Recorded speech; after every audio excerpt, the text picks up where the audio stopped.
Hello everyone and welcome back to HIV2K engineering training sessions. We continue with the construction dewatering part 2. First, I would like to show you my references. Again, I'm using these two references for this presentation. And today is about the dewatering estimation for the trench excavation. For long and narrow systems where the ratio of the length to width is large, a combined analytical model can be constructed. The trench excavation refers to an excavation of rectangular where the ratio of the length to width is more than 1.5. In this case, we have a linear flow from top and the bottom of this picture to the trench, but at two ends we have radial flow towards the excavation.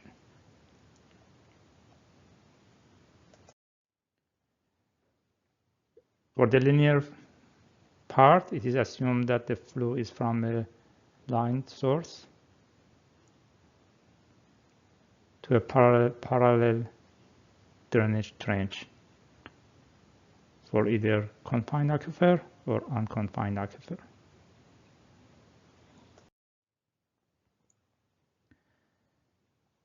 As I mentioned, we have two components for the trench excavation. One is the linear flow and one is the radial flow.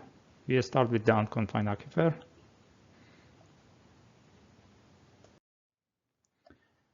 For the linear flow, we can use this equation, which x is the length of the trench, k is the hydraulic conductivity meter per day. This capital H is the distance from static water level to bottom of the aquifer. Small h is the distance from the lower water level to bottom of the aquifer, or the final water level that we intend to reach. L naught is the distance from a point of greatest drawdown to a point where there is no drawdown or zone of influence. Because it's a linear flow, we call it zone of influence instead of the radius of influence. But it has the same concept.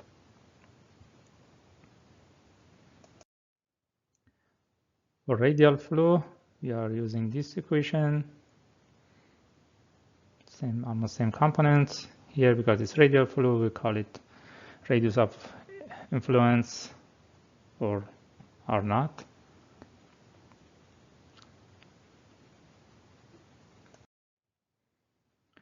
For confined aquifer, again, we have these two components. One is the linear flow rate and second one is the radial flow through the two ends of the excavated trench. For the linear flow, we have this equation here. Because the aquifer thickness is constant, now we have this B in the equation. The rest are similar to unconfined. And here is also for the radial flow.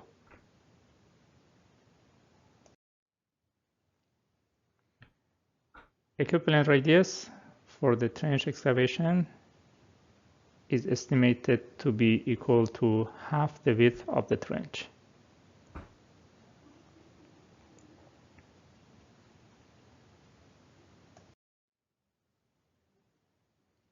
And radius of influence or zone of influence, both can be calculated using the empirical relationship developed by C-chart. This is the equation, but remember, hydraulic conductivity must be in meter per second. Okay, let's do one example. A proposed development is planning to install sanitary sewer underground at the approximate depth of 4 meters. the monitored groundwater level shows that the highest groundwater level is at 1.5 meter below groundwater surface. The length and width of the excavations are 100 meters and 3 meters. The aquifer is confined with the saturated thickness of 4 meters. Hydraulic conductivity is estimated to be 10 to minus 5 centimeters per second. And we would like to know what the expected groundwater dewatering is to lower the groundwater level 1 meter below the excavation depth, and what would be the radius of influence. The top of the confined aquifer is at 8 meters below ground surface. Here is the configuration for this example. You can see the sewer is at 4 meters below ground. We want to lower the water level 1 meter below that, which is 5 meters. And groundwater level is at 1.5 meter below ground surface, so it would be 11.5 meter above bottom of aquifer. The lowered groundwater level should be at 7 meter above the bottom of aquifer, and the saturated thickness is 4 meter. For the linear flow, we should calculate Qm. First, I calculated the zone of influence, which is equal to radius of influence. For that, I need also radius, equivalent radius. In our case, is half the width, which is 1.5 meters. The zone of influence would be 5.8 meters.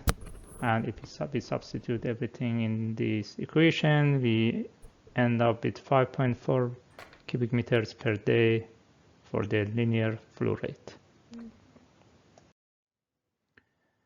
For radial flow, again, substituting the numbers in this equation, the estimated flow rate is 6.1 cubic meter per day. Adding these two components together, we end up with 11.5 cubic meters per day for dewatering rate to lower the groundwater 1 meter below the bottom of excavation for this trench with 100 meters length and 3 meters width. Same concept that we discussed last time, we have to add a contingency factor, usually between 50% to 100%. Depends on the variability and uncertainty that we have in our input parameters. Thank you very much for watching this video. My name is Kurosh Mohammadi. I'm a senior hydrogeologist with HLV2K Engineering. And if you have any comment or questions, you can write below this post. And don't forget to follow us on Instagram, LinkedIn, and YouTube. Thank you very much.